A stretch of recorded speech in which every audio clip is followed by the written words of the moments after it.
பயந்து பயந்து வாழ்றது அப்படிங்கிறது ஒரு காலத்துல நம்ம இந்தியர்கள் இருந்தோம்.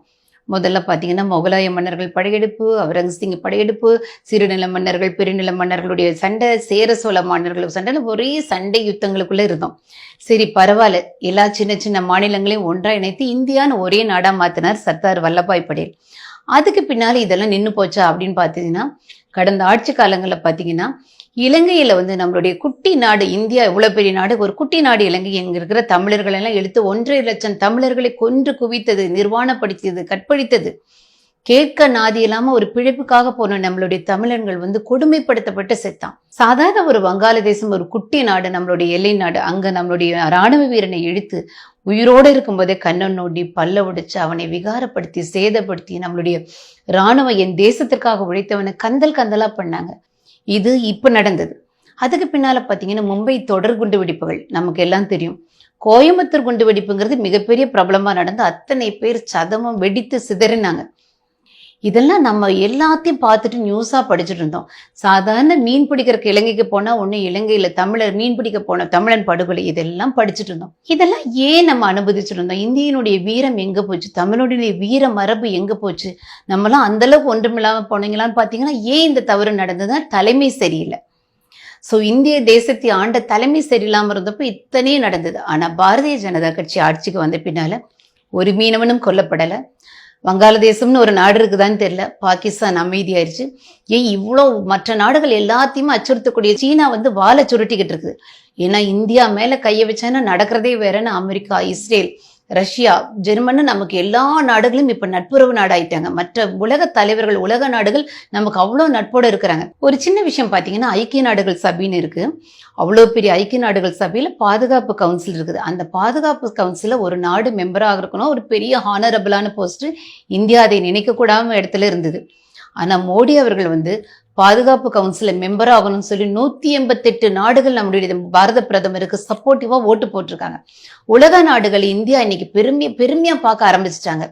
எந்த நாடுகளும் இப்ப நம்ம டிஸ்டர்ப் பண்றதில்லை. இப்ப எந்த குண்டு வெடிப்பும் கிடையாது, எந்த தீவிரமும் கிடையாது. இந்து, முஸ்லிம், கிறிஸ்டியன் நிம்மதியா வாழ்ந்துட்டு இருக்கான். அப்பா, இன்னைக்குதான் என்னுடைய வீரத்துக்கான சரியான விலையே கிடைச்சிருக்கு. ஆனா இதை பிரச்சரிக்கிறதுக்கு எந்த மீடியாக்களும் கிடையாது. ஏன்னா எதிர்கட்சிகள் கையில தான் எல்லா மீடியாக்கள், நியூஸ் பேப்பர், எல்லா சேனல்ஸும் அவங்க கிட்ட தான் இருக்கு. அவங்க போடுறதா நியூஸ். இந்த நல்ல விஷயங்களை பிரசுரிக்க நம்ம கிட்ட யாருமே ஆள் இல்லாம போயிட்டாங்க.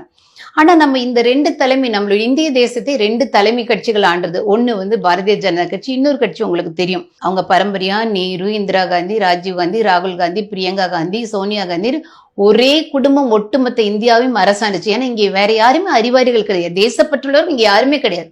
ஒரு குடும்பம் தான் பரம்பரையா இந்தியா இவ்வளவு பெரிய தேசத்தை ஆளணும்னு அடகு வச்சுட்டு கொடுத்திருந்தோம். நம்ம என்ன அடிமைகளா மன்னராட்சி காலத்திலயா இருக்கிறோம்? இதை நம்ம அனுமதித்தோம். இன்னைக்கு அதெல்லாம் புறந்தள்ளி விட்டு எவரும் இன்னைக்கு பிரதம மந்திரி, ஒரு டீ விற்கிறவர் இன்னைக்கு பிரதம மந்திரி ஆக முடியும்னு நம்ம நிரூபிச்சிருக்கோம். ஆபிரகாம் லிங்கன் செருப்பு தைச்சாரு, அவர் இன்னைக்கு இவ்வளவு பெரிய நிலைமையில பெரிய பெரிய பெருமை ஹிஸ்டரி படிக்கிறோம். ஒரு சாதாரண டீ விற்கிற ஒரு தொழிலாளி பிரதம மந்திரி ஆக முடியும். எந்த மன்னராட்சி வரல, எந்த அரசியல் பரம்பரையில, நடிகர் பரம்பரையில புகழ் இல்லாதவர் வந்திருக்கு. அவ்வளோ பெரிய விஷயம். இப்ப நமக்கு இதெல்லாம் ஒரு பெரிய உந்து சக்தி, எல்லாரும் ஆக முடியும். தமிழக பாரதிய ஜனதா கட்சி தலைவர் முருகன் பாத்தீங்கன்னா, அவர் ரொம்ப எளிமையானவர், ரொம்ப தேசப்பற்றோட அமைதியா வேலை செஞ்சுட்டு இருந்தவர். தேச நலன்ல அவ்வளவு அக்கறை உள்ளவர், எந்த பின்னணியும் இல்லாதவர் இன்னைக்கு தமிழ்ன தலைவனா இருக்கிறார். ஒரு தலைமைனா எப்படி இருக்கணும்? இந்திய தேசத்து கொடுமைகளை எவன் அடுத்தாலும் கொன்று சித்திரவதை பண்ணு, கொன்று குவித்தாலும் சும்மா பார்த்துட்டு கண்ணீரஞ்சலி செலுத்துற ஒரு தலைமை இருக்கக்கூடாது. இன்னைக்கு இருக்கக்கூடிய நம்மளுடைய பாரதிய ஜனதா கட்சியின் தலைமை பாத்தீங்கன்னா, பிரதமர் மோடி தலைமையில உலகின் 4வது வலிமையான மிலிட்ரி. எத்தனை நாடுகள் இருக்குது, ஆனா 4வது வலிமையான மிலிட்ரிங்கிறது நம்மளுது. சோ அந்த அளவுக்கு நம்ம ஒரு பெரிய ஒரு வல்லரசு நாடாக உருவாக்கிட்டு வரோம். இதுல நிறைய பேர் தப்பு தப்பா ஒரு பாரதிய ஜனதா கட்சியை விமர்சிக்கிறாங்க. ஆனா இத்தனை வலிமையான வல்லரசு நாடாக நம்மளுடைய இந்தியாவை மாற்றின பாரத பிரதமர் மோடி அவர்கள் தன்னுடைய குடும்பத்துல, அவருக்கு 4 அண்ணனுங்க கூட பிறந்தவங்க, 4 பேரும் வேலைக்கு போய் சம்பாதிச்சிட்டு இருக்கிறாங்க. 3 அண்ணனுங்களுக்கு ஒரு காரு கூட ஒரு சொத்தா இல்ல. பாரத பிரதமர் மோடி அவர்களின் அம்மா இன்னைக்கு வெளியே போனாலும் ஆட்டோவில் மட்டும் தான் பயணிக்கிறாங்க. சொந்தமா அந்த அம்மாவுக்கு ஒரு கார் கூட கிடையாது. அந்த அளவுக்கு தன்னுடைய பலத்தையோ, தன்னுடைய பதவியோ, தன்னுடைய குடும்ப நலனுக்காக செய்ய மாட்டேன், ஆனா என்னுடைய தேசத்து குடிமக்களுடைய அவர்களுடைய உயிரை, உடைமைகளை காக்கிறது என்னுடைய தலையாய கடமைங்கிறது. இந்த அளவுக்கு நம்மளுடைய இந்தியாவை வல்லரசு நாடாக மாற்றியிருக்கிறாங்க. இதை நம்ம புரிஞ்சுக்காம தமிழகத்துக்குள்ள பாரதிய ஜனதாவை விடமாட்டோம்னு சொல்லிட்டு இருக்கோம். இல்ல பாரதிய ஜனதா பத்தி ரொம்ப கேவலமா தான் நாங்க பேசுவோம்னு சொல்லி சேனல்ஸ்ல மீடியால நிறைய பரப்பிட்டு இருக்காங்க. நம்ம இளைஞர்களும் இது தெரியாம நம்ம மீம்ஸ் கிரியேட் பண்ணிட்டு இருக்கோம். நல்லா கவனிங்க. என்னுடைய இந்தியனை, என்னுடைய தமிழனை, என் குடிமகனை ஒருத்தங்களும் ஒரு குண்டு வெடிப்பில் இந்து முஸ்லிம் கிறிஸ்தவங்களும் சந்தோஷமா சமாதானமா வாழ்றாங்க. இந்த அளவுக்கு ஒரு கட்சி பெரிய தேசிய கட்சியா உருவாயிருக்கு. இதை புரிஞ்சுக்கோங்க. இதை பற்றி பொய் பிரச்சாரம் செய்யக்கூடியவங்க நிறைய பேர் இருக்கிறாங்க. ரொம்ப கவனமா இருங்க. பாரதிய ஜனதா கட்சியில் இணைந்து கொள்ள யாருமே தயக்கம் கட்ட வேண்டாம்.